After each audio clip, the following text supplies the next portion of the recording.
Well, moving away from elections, recently a woman in Bengaluru allegedly lost 10 lakh rupees and was forced to strip on camera after what is now being called a FedEx scam. Now, this is a scam where fraudsters call the victim and falsely claim that they have a FedEx parcel in their name which contains contraband like drugs. Archana joins us now with more on the modus operandi of these fraudsters and a Cambodia link that has now emerged. Archana, what exactly is the link with Cambodia? What is under investigation? Yes, so it all starts with, "Hi, I'm calling from FedEx. There's a problem with your parcel." It starts from this line and often ends with people losing their life savings and in some extreme cases, even death by suicide. In this video, I'll try to explain why people are getting these fraudulent calls so often, who's behind it, and why the government is unable to do much, including the Cambodia link. And most importantly, how you can stay safe. Now, after the latest instance of the FedEx scam that emerged from Bengaluru, where a woman was forced to strip and transfer lakhs of rupees, we dug deeper and spoke to top cyber police officers and many victims in states like Bengaluru, Chennai, Kerala, Mumbai, UP and Odisha. Here's what I found.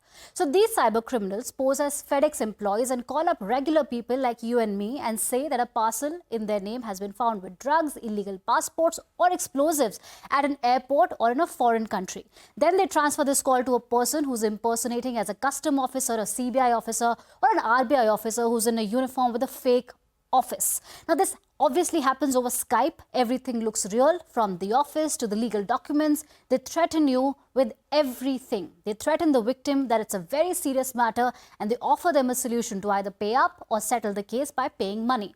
Now, this is where the tricky part comes in. These fraudsters threaten the caller, share their personal details like travel history, Aadhaar card, shopping history, credit card details.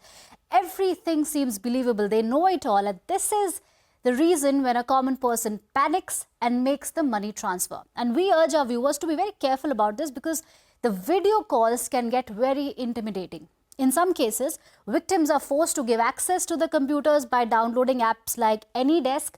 Unfortunately, many of the victims are women and senior citizens. Now, these fraudsters' biggest weapon is people's fear or anxieties. Police ka dar, as a cop told me. The moment you say this name, everybody panics. So do not give in to that. And these fraudsters are well-trained, well-spoken and very sound professionals.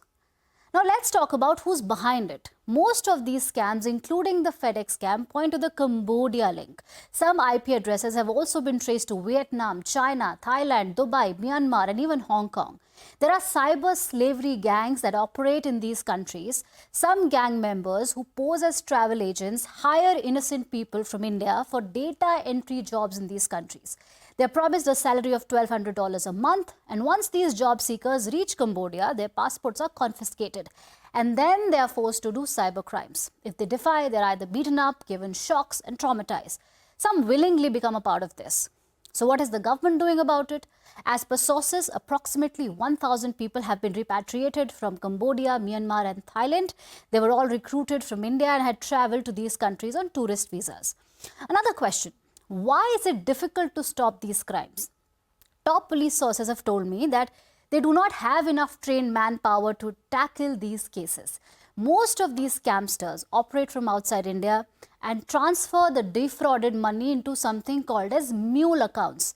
Mule accounts are basically hired accounts or accounts on rent. They usually belong to poor and vulnerable people who are not aware that their accounts are being misused. Another reason is delayed responses from these countries often leads to difficulty in recovering the lost money. The money changes hands in 5 to 6 layers and often ends up with shell companies and crypto traders. Another concern is, and that responsibility also lies with the people here.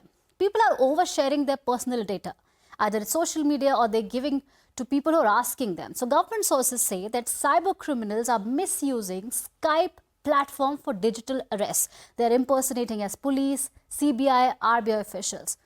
Sources in the Home Ministry say that it's an organized online economic crime. What has the government done so far?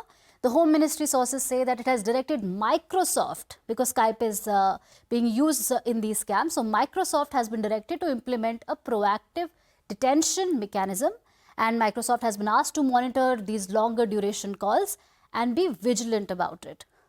And this is the most important aspect because there was a thread, there was a pattern that bound all the victims. How to protect yourself? First, understand that your data is everywhere. That's an open secret. Someone is selling it. Your shopping person who's delivering your parcels, your traveling history, your credit card details, everything is available. Our cop even told me that it is possible that somebody, that courier company, is leaking it, although they have yet to authenticate it, but you have to be very careful. So how to protect yourself? Do not answer unknown audio or video calls. Do not share OTPs with unknown people. Call cybercrime helpline 1930 or reach out to the police immediately.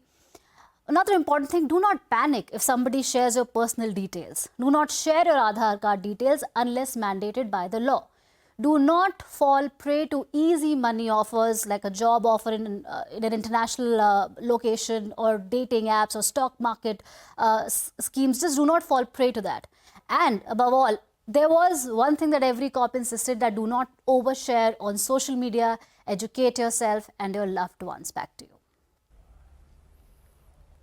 Archana, many thanks for joining us. Of course, we will continue to put the spotlight on what is happening with not just this particular scam, but with cybercrime in general. Be vigilant, be aware, and reach out to authorities if you find that any untoward call has been made to you. With that, it is time for us to